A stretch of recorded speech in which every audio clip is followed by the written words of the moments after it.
All right. Maybe just let me quickly recap the project for the ones that are joining for the first time.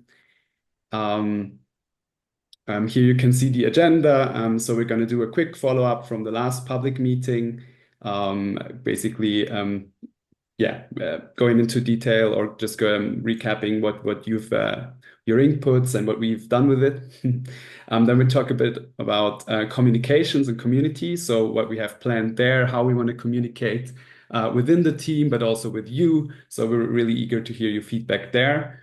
Then we're going to quickly talk about the ECH Fachgruppenantrag, so basically the application to found a new group to move forward this ECH, so e-government data standard for parliamentary data.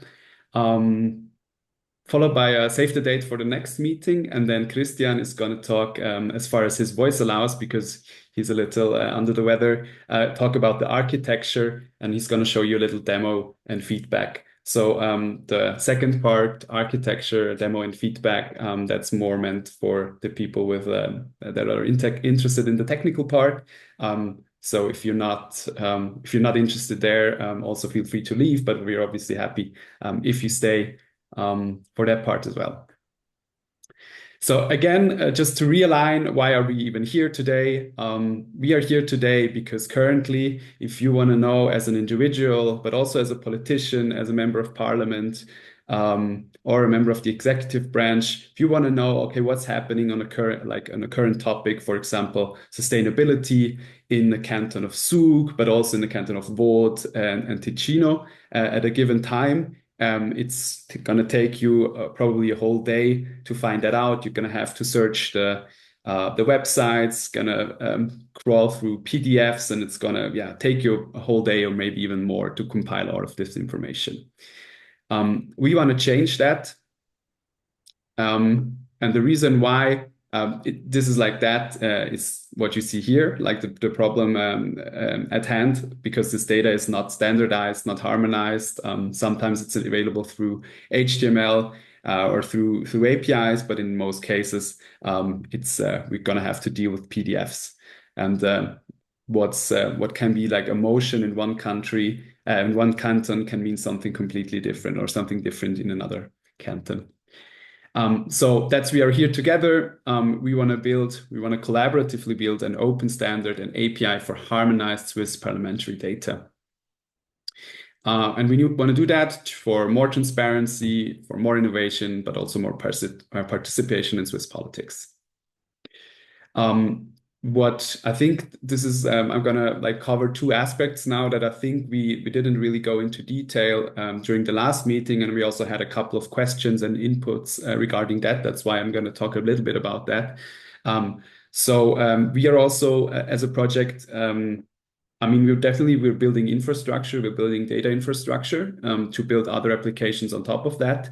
But we have the use cases and the applications very much in mind. And furthermore, the people that are currently building or have already built tools, applications, data visualizations around parliamentary data are also involved in the project or in the team itself. So what you see here is a couple of applications and websites from VoteLog to LobbyWatch, but also data visualization for access passes for the parliament, smart monitor, Demokratis, etc., etc. So these are all tools that rely on national data, so data by the national parliaments. So those pipelines are basically set up. So if we can make cantonal data available, that means it's rather easy for them to also include that into their tools. So this is very important for us. So we have the use cases, we have the applications in mind when building this data infrastructure. Also, something I wanted to recap, but also emphasize again, is the following here. So yes, we are building to get the data in the short term. We are building crawlers and scrapers, but like really I would say the USP or the advantage of our project is really to have Christian as a main contributor on this project with Politmonitor, who have already done this, right? So they already kind of built, at the one hand, a commercial tool that basically relies on this data that already does all the scraping. So what we have to do now is obviously improve them, but a lot of it is already there. So it's also about open sourcing these crawlers. So we're not starting from scratch. It's very important to know here. Yes. Yeah, and then maybe just another, just so you kind of also get the logic or kind of the two speeds of our project. So on the one hand, we're actually fighting symptoms in that sense, right? You saw the slide about data quality, about not harmonized data that looks very different in format and in quality from canton to canton. So we are fighting those symptoms. So basically, we take that data as it is, we import it, we clean it, we harmonize it, and then we publish it. And that's we want to do that very quickly. With like yeah, we want to publish that by Q2 2025.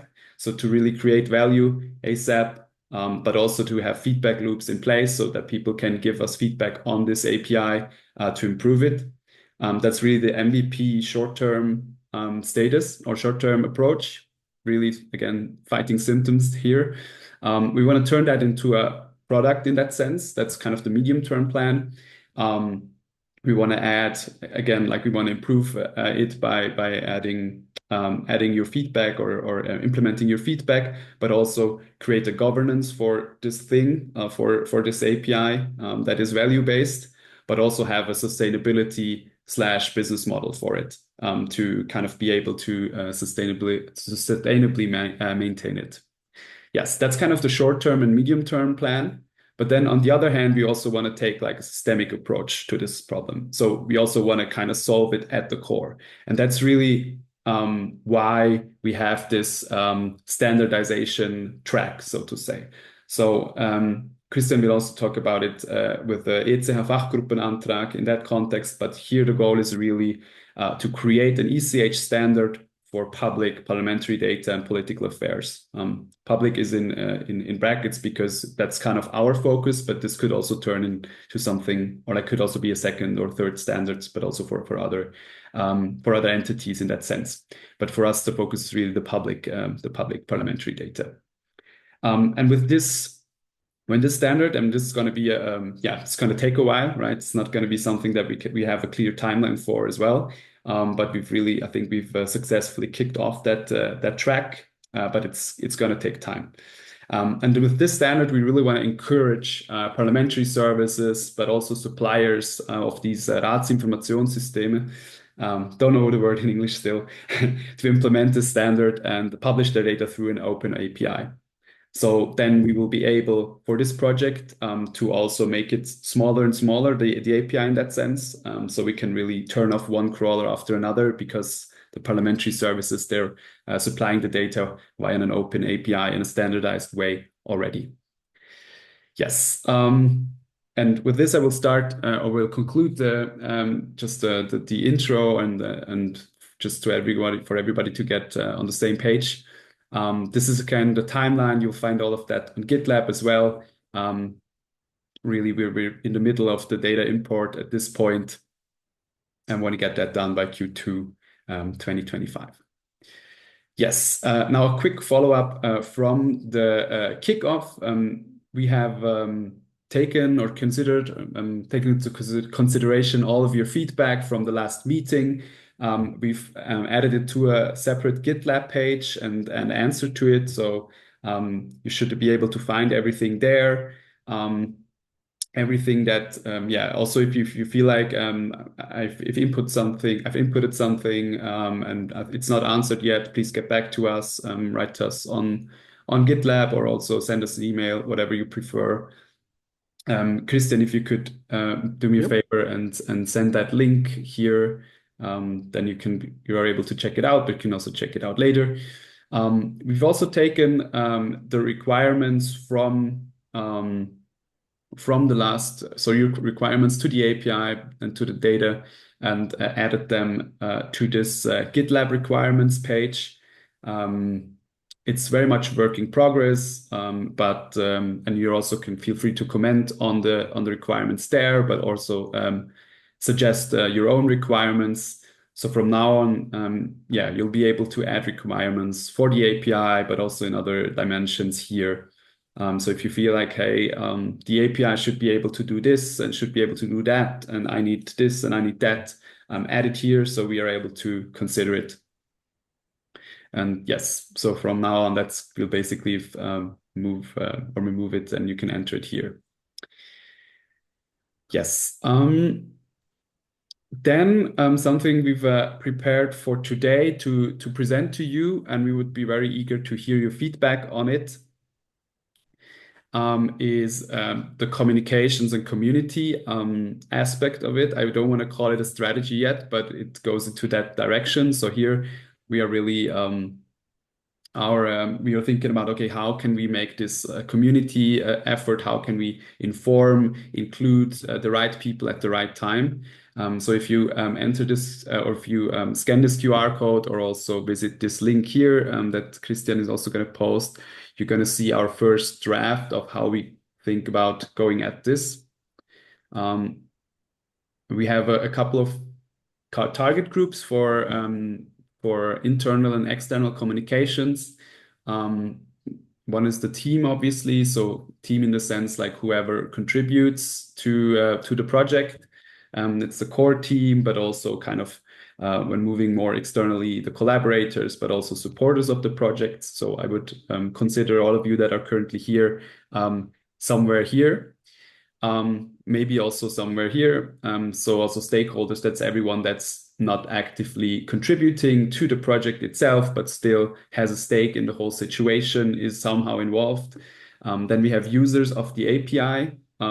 Also they're saying users that are not involved via contributing, but just the ones that just in quotation marks use the data. And then we also have the broad public. So in the sense that people that are just interested in the project. And for that, we defined a couple of goals for communications.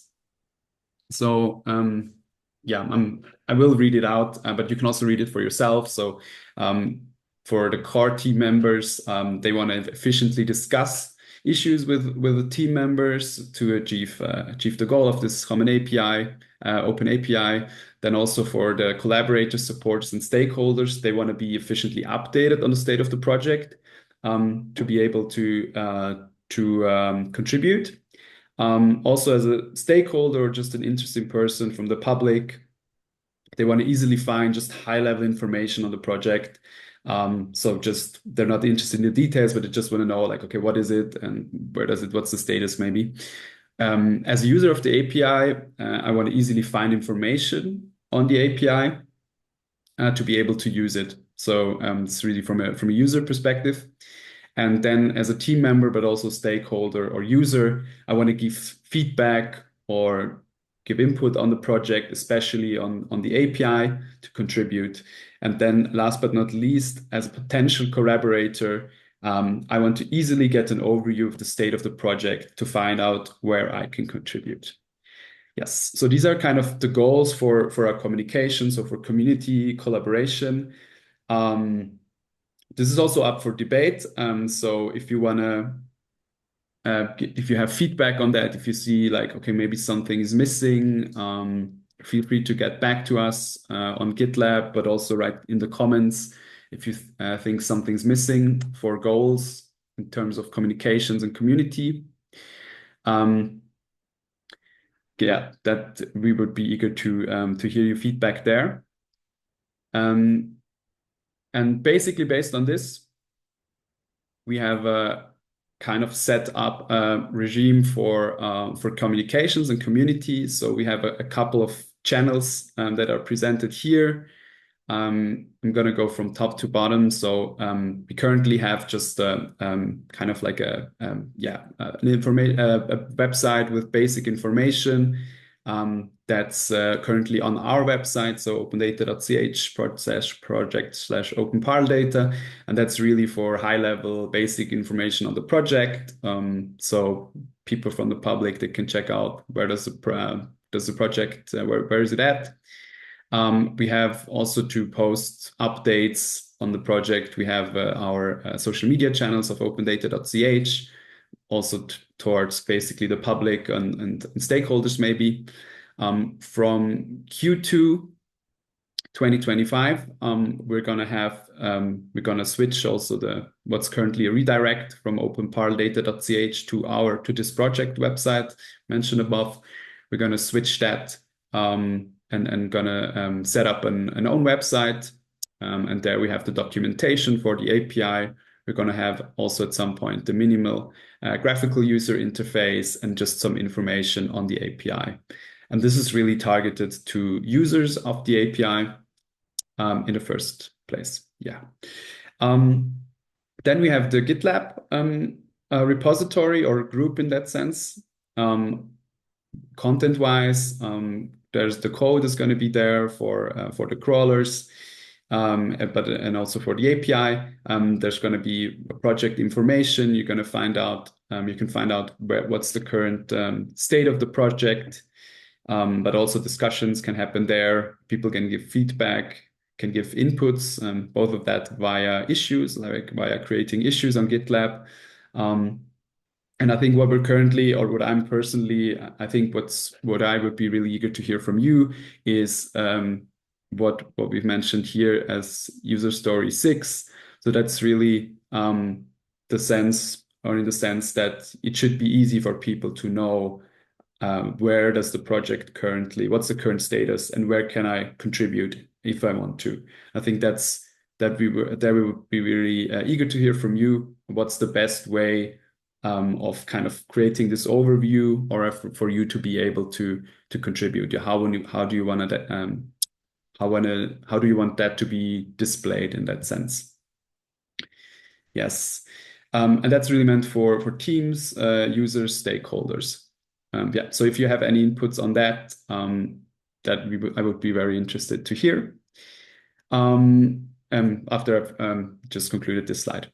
So public meetings, that's what's happening right now. We're going to give you updates in these, but we're also going to have time for discussions, time for feedback, time for inputs from your side.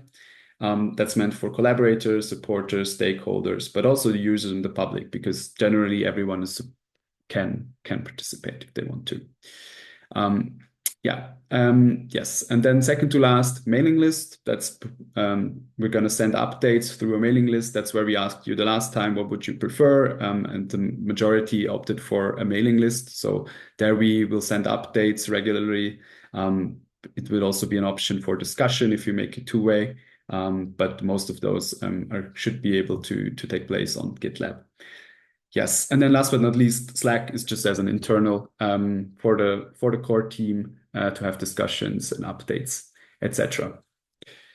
Yes, so now I would be interested to hear from you. Feel free to speak up, but also to send it to the chat if you have any feedback on this. That I would be eager to hear, but also feel free to write it into the chat.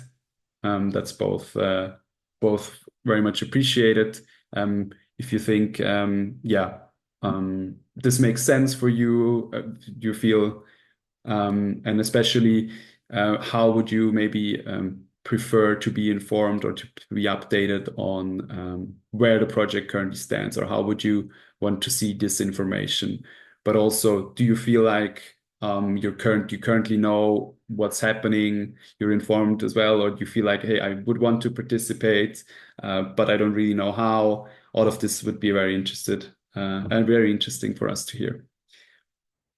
And if not, we can also move further, if that all sounds well. And then you could give me a thumbs up so I know, okay, this kind of makes sense for us.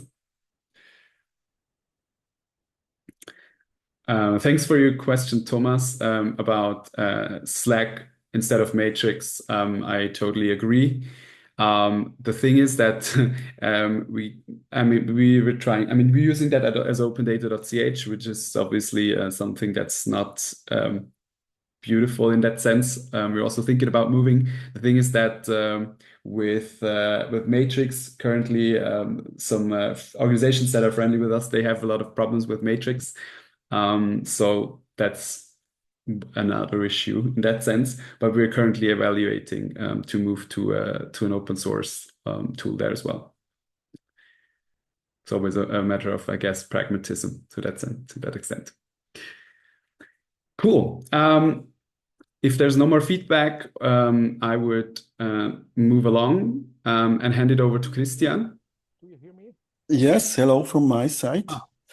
Yeah. Maybe I No, hope sorry. do you hear me? Yeah.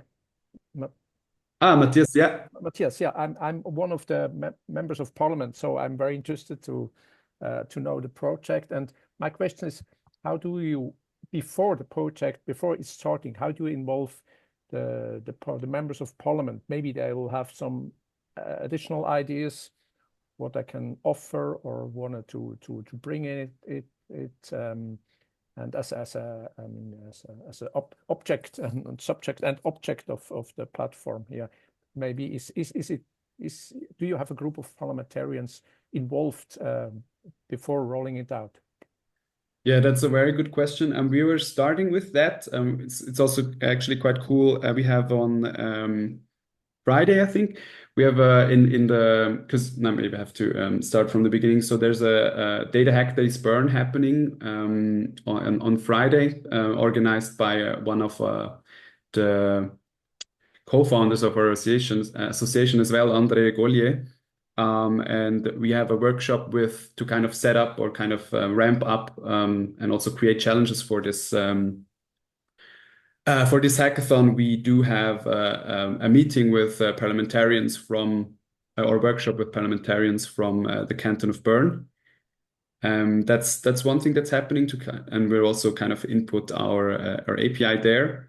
And yes, but I think we are also in contact with a lot of parliamentarians in that sense. But I think it's a very good idea to think about, okay, how we can bring them maybe together, also people from different parliaments to also kind of brainstorm maybe how can we or kind of for them to enter their requirements, but also see what their role can be. And I especially I see a very important role also when it's about kind of the adaptation of the standard. So for them to be able to go to their parliamentary services and say, hey, look, there's a standard here that's been democratically decided within this ECH framework. Please implement it. I think there's a very important role, but I think also, like you say, I think it's a very good point to also think about their requirements in that sense. Does that answer your question? Yes. Very good, thank you. Matthias Bonn also asked if we've talked to ParlDigi. Yes, we are also in contact with Matthias Stürmer. We've also had some individual members of the ParlDigi sign the letter of interest or of support that we submitted with the application for funding. So we are both in contact with Matthias Stürmer, ParlDigi, but also with individual members of parliament that are members of ParlDigi. Yeah, but I also see them as a key stakeholder, definitely. That's great. I'm a member of the core team of ParlDigi, so that's why I got into this meeting today. Thank you. That's okay. Thank you. But I mean, I will tell Matthias again. I would be also happy to present we would be happy to present the project maybe at the meeting. That could be very cool. Yeah. Thank you. Yes. Is there any more questions? Otherwise, we're gonna also have more time later for other questions. But feel free to speak up if you have any now. Cool. Doesn't seem to be the case. So I will hand over to Christian. Yes, the one thing we are going to submit today is the Fachgruppenantrag. The idea is here to build a group at ECH where the topic of standardization can be discussed. And with the help of ECH, we have contacted stakeholders in the last month. And here you see those people where we got feedback about who is open to get involved. I'm happy to say that I will make call it with Michael Lucken from the Bundeskanzlei. Then we have people from parliamentary service. I guess most people of those on the list are here in the chat, so I probably don't have to read them out loud. I'm also happy to say that for the most technical suppliers of the systems we have seen, they have also got on board. On the rejection we have received from Conova, which is an application for E-Mitwirkung. They rejected to contribute in this group. And yeah, the idea is here to submit the application today.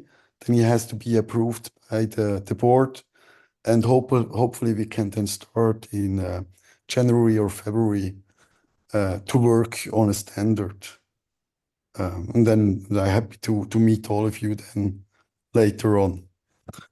Oh, sorry, my voice, it's really going. Thank you. It's just one thing. So if you want to contribute to the Fachgruppe and you don't see your name here yet, maybe Christian, you can also post the document again later. Yeah, okay. Yeah. So just if you've kind of missed it somewhere, it's really is open to anyone. So if you feel like contributing to this standard via the ECH group, feel free to add your name as a contributor or as a member, sorry, as a member or a reviewer. Yeah, that would be yeah, much appreciated. But also, I mean, you're also happy to join later. So I think this is just a preliminary list. It's also open to for more people later on. There will be an open call, as I understand, for everyone to join later on if it is approved and in the process of approving. Okay, next slide. Well, as Florian has told you, much of the work in the project has been used for the data import.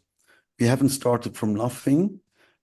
So we already have now importers for half of the cantons, the ones here mentioned, and as well as for the national parliament, including the consultation. What's still open is on the national level, the votes of the states of council, because they are not in the form available like the other votes. Because as you probably have heard, they are quite newly open. And more is to come with cities here. We just have started with Zurich as one which has open data already. Okay, next slide. We already have started to discuss internally how we want to make the API. Work are going to start in December. The idea is that we really focus on an API that has not yet, let's say, focus on the data on the API, and then probably use an API gateway so we can handle rate limit, logging, security stuff later on, because there is also dependency how we want to go on with the open Parl data project regarding the business or governance model. And here we would like to hear later on feedback from you about what do you require regarding the searchability of the API. What kind of entities or fields do you want to have able to search? we will have to put together here the data and then hopefully be able to present it to you, or yeah, that's the idea. So that's regard next slide. Yes, that's next meeting. We have public meeting is in January. And I don't know, it's now my voice is really bad. So I wonder, are you open to see a little bit the demo? Otherwise, I think we are No, I think we can hear you well. I mean, okay. yeah, it's fine. I will stop the screen sharing. Okay.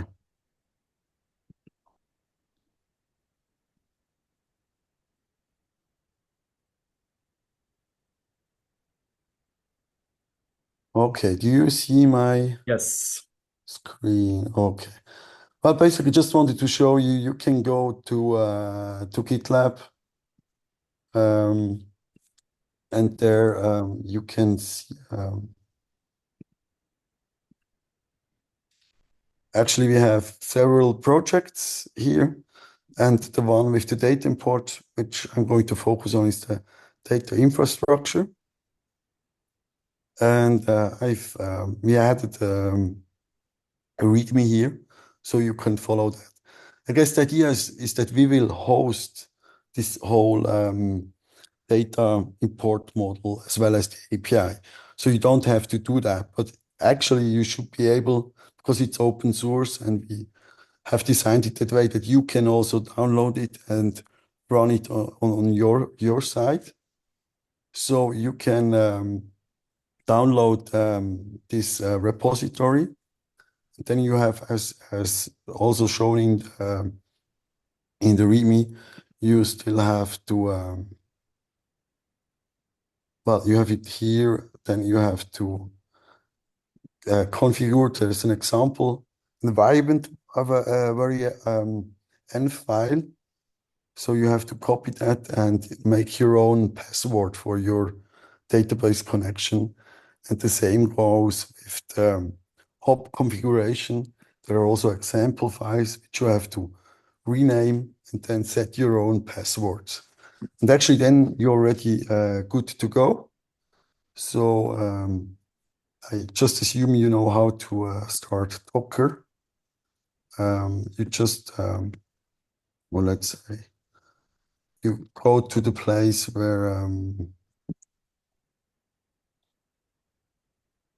you have installed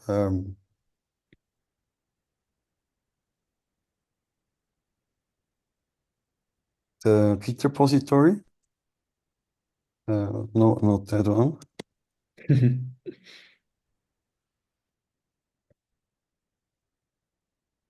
And there you have the Docker Compose. Actually, it's all in there, what we need, and start up.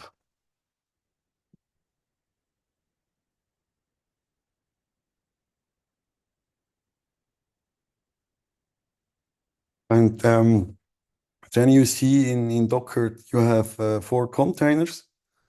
This one is the database, which is automatically created, the Postgres database.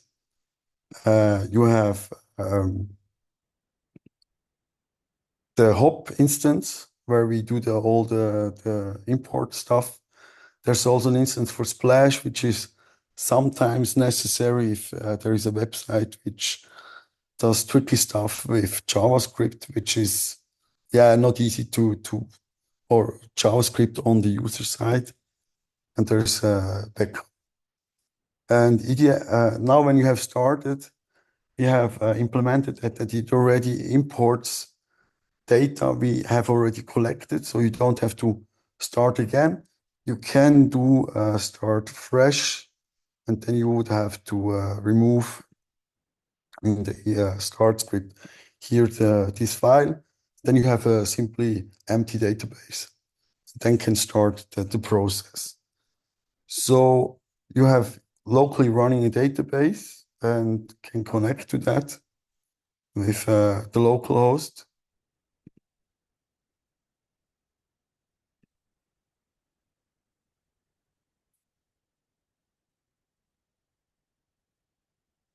or in this case not. Why?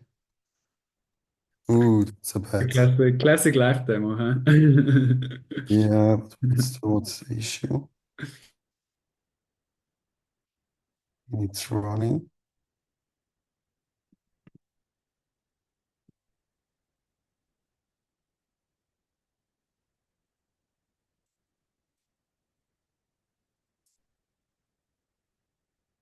Yeah. Okay, well, this is this doesn't turn out very good. But actually, the idea is then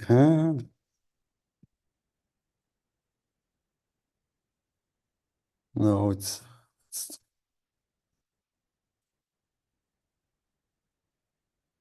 well, it just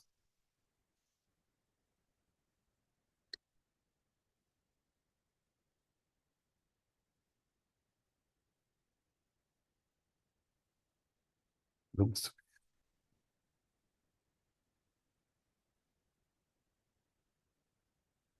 Yeah, that's not what I wanted to show you. I'm sorry.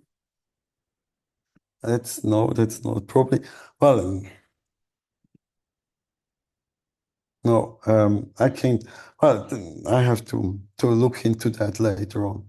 But the idea is that it already creates the data which we have imported from these 13 cantons already, and then it actually you can on your side start the incremental update with a script, and then it updates the data in the stage area.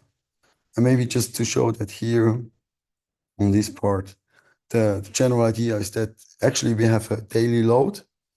So the script starts, and then you have a new run, and then it goes through all the canton cities. Uh, well, at the moment, sequentially, we have to look into that, how it turns out when we do that parallel. And at the end, when it has done the updates, this can take several hours. It will write data to the data warehouse where we um, give each affair an ID, which is unique for our project, and then write it in the pool where it's then available to the API at the end. And I'm really sorry that right now I can't show you. But well, I will look into that, and maybe next time I can do it. I'm really sorry. It doesn't work. Thank you, Christian. Yes, so now we have time for your feedback, for your inputs. If you have anything that you saw you liked or you didn't like, feel free to post into the chat, but also speak up. That would be very curious to hear your feedback at this point. Um, yes. Um, So Ruven asks, is there a plan to make the data available in a user-facing way, let's say in a digestible form for a politically interested user? So the plan is really, so we are gonna, or this project, or Open Parl data, is gonna focus really on the data, on the data infrastructure, with the exception of this minimal GUI where you're gonna be able to just search, and then filter or search filter, sort political affairs. But the idea is then really to work closely also with other organizations that then want to build something on top of this. So this is not within the core mission of Open Parl data, but we really want to have also the end users requirements or the end users issues and problems in mind when building this. And the idea also came out of that with that in mind. But here, at the first stage, I would say it's definitely the core mission is really to provide the data through an API. But also, I mean, it could also be something that's on the horizon, especially when talking about a sustainability model. Then there will maybe be a need to combine kind of like an application and the infrastructure layer, so to say, at some point. But for the time being, it's not the idea. So the goal is really to focus on the data. So Luis, maybe this is a question for Christian. So Luis asks, how retrospectively are you going to parse the data? Are we expecting all the entities of interest could be obtained directly from some HTML? Okay, it's different questions.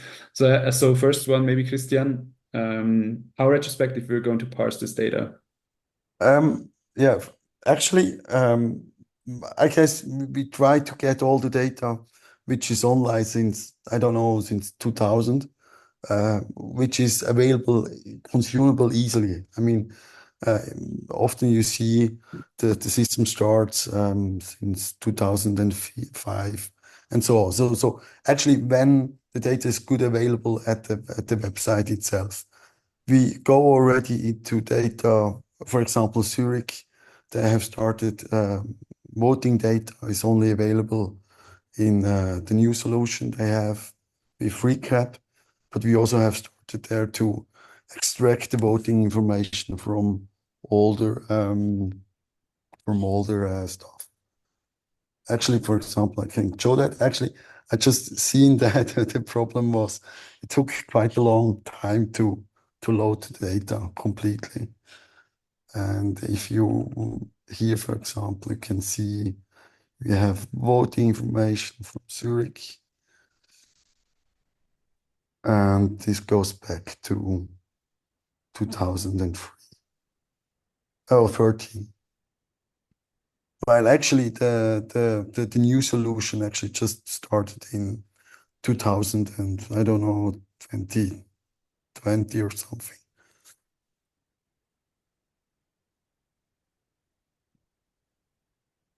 Yeah, that's hope that answers your question. Then there was a second question from Luis. Are we expecting all the entities of interest could be obtained directly from some HTML, maybe together with, or are you also going to extract data from PDFs? Yeah, As I we believe some try to cantons. get all the data which is available. We use PDF extracting and then yeah, try to match the data with names or affairs as far as possible. Of course, it's difficult sometimes, and we cannot. Um, of course, we would like to see that improve to get more better quality. Yes. Then Laurence asks, oh, so it's just moved.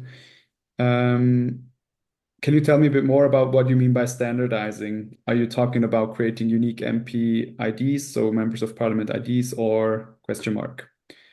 MP stands for member of parliament, I think. Yeah, that's well, that's a little bit question how far parliaments are willing to go. I think one thing would be to go on like what are information of an affair, what kind of or like a meeting. There are meetings, there's a day, there's documents of a meeting, there's agenda, there's a person have some kind of attributes, so that for each person there are attributes. And of course, it would be interesting to go on, like have a standard way to say the party name, so we can map the party name directly. Well, mostly they have local names, especially when you go on the city level and map that to a standard way. There's of course also the idea to have some kind of an ID for a member of parliament, yes, which is larger than just the current council. But of course, that's a question who is willing to do that. We are at the moment at Parl data are going to collect the data as is and looking forward with this ECH group to improving the long term. Here the question is how people are willing to invest in this idea.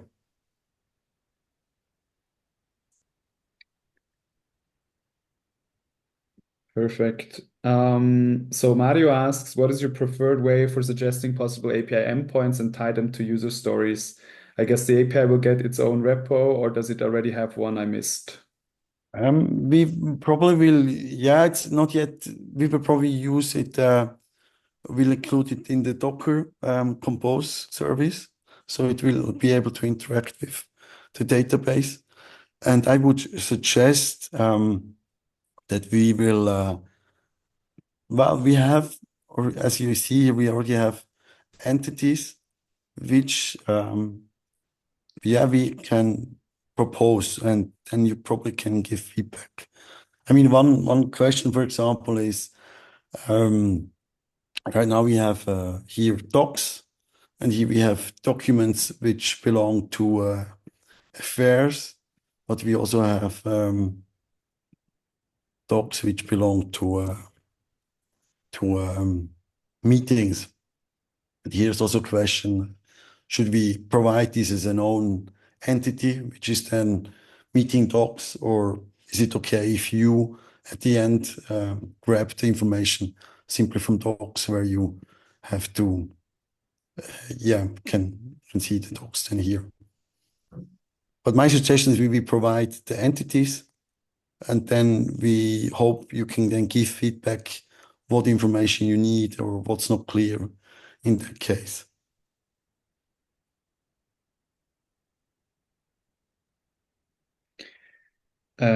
Yeah, so just to jump ahead. So, but Michael asks, yeah, so Luis and Laurence, they are from Democracy. That's also why I invited them, or we've been in touch, especially with Luis. Laurence has a follow-up question. How do you handle time-changing attributes, party changes for people, for instance, or more generally, if parties merge split? I know that probably also Michael would have an answer to that. But Christian. Um, well, we have here well, if there is time start and end date available, and many systems have that, so you can see when has the membership in a party, or maybe not party, but in a fraction or in a parliamentary group, or in a committee, or even in the council has started. If this information is provided by the council information system, we will grab it, and then it's a part in the membership where we have collect like these memberships from types in council. And if not, yeah, then it's tricky. Then we don't have this information. Probably have to come up with, yeah, we have seen the person last on this date. We've seen, I mean, we have seen the information on the website, and then on the other day she's not there, the person.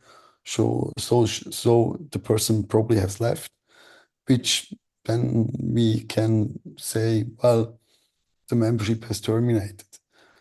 Um, yeah, we haven't yet done much work into that, but probably that would be something we have to do. And of course, better if the information is there at the parliamentary service, which I guess they have this information anyway, that they expose it in a way so we can grab it too. Then we have good information about that.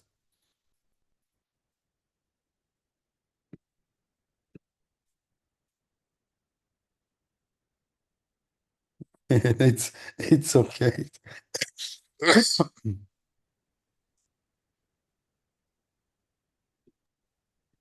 Yes. So Lawrence has another question, maybe also,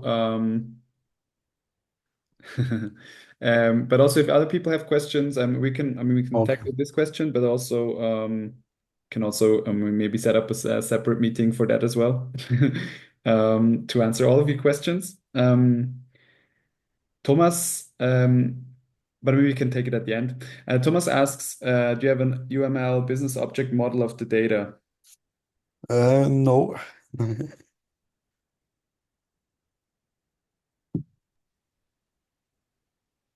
Um, Yeah, so let's take Laurent's question as well. What happens to information that the online database overrides on a regular basis? Do you scrape regularly and update? Well, we actually we haven't. This is still open. Actually, we grab the information, and if there's a correction, for example, in the FR title, of course, we just overwrite what we have.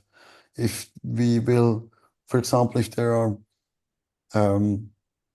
we will, if we import a new affair, and there is a new document there, another one was deleted, we will delete what we have and write new stuff there. I think we have to go pragmatic there because I think it's more on the side of or in the long term, for example, on the ECH model to really go with this kind of historization of the data. Thanks. So Ruven asks, what resources do you need at the moment? What contributions would be welcomed in the future? Maybe Christian, we can show the slides of the with the work packages.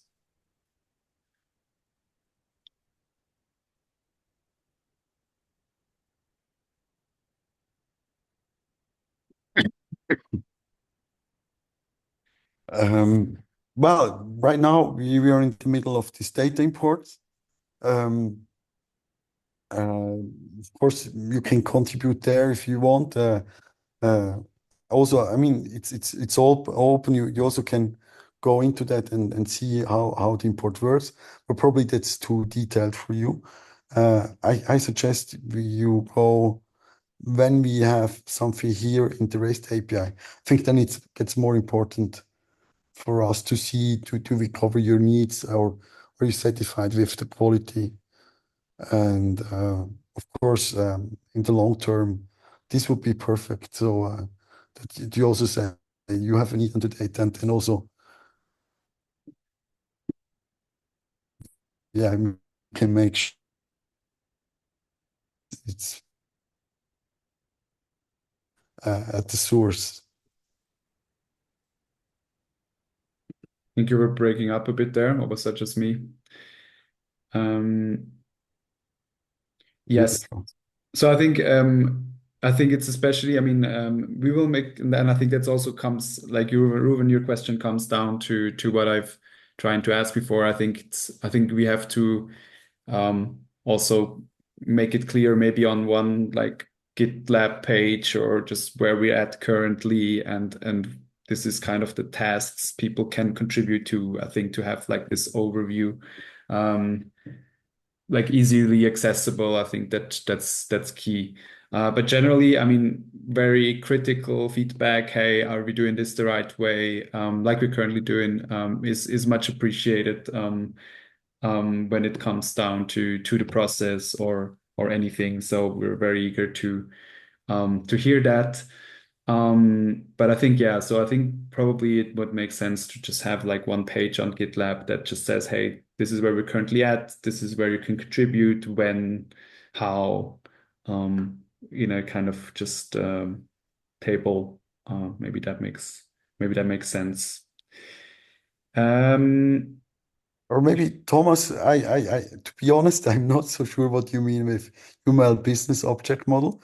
Maybe I get in touch with you later on, so I can learn from about that from you. And Victor, I guess it depends really on the source. I mean, for example, if you have an API from Zurich, you can simply get all the affairs in one touch because it's quite easy to get them in a batch of thousands, and also the events and so on. But there are also websites where you have to really get each have to really call each page, and then you have servers which don't like that. So you have just 3 pages per second you can per 10 seconds you can call, and there we have simply to make sure that we can reduce the process time. So the idea is there to just figure out if, for example, just scroll the ongoing affairs.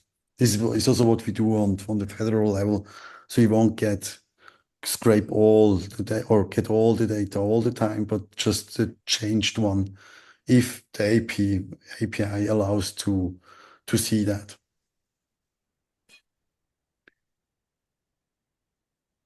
Very good. Then I think just last but not least, Mario just has a reply to the point you brought up regarding the API endpoints. Maybe it makes sense to consider to develop the API container separately and use a container repo to send it to the Docker Compose at build. Would be a nicer way to contribute to the API and finding its docs.